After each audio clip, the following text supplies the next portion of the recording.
Equal to 9 power of 27 plus 27 power of 9. ఇప్పుడు already మనం model number 3లో 4,9 గురించి discuss చేసాం.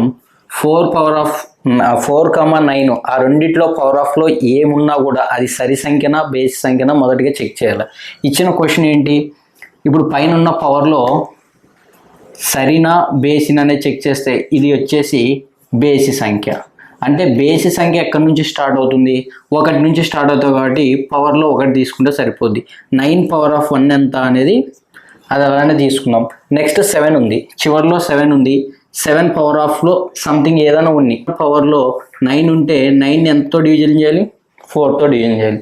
4తో డివిజన్ చేస్తే ఎంత వస్తుంది, రిమైండర్ అనేది 1 రావడం జరుగుతుంది. ఈ 1 వస్తే 7 power of 1 ఎంత, 7. ఇప్పుడు చూడండి 1లో స్థానంలో ఉన్నది ఎంత, 6. Option B is the correct answer. B for Bharat.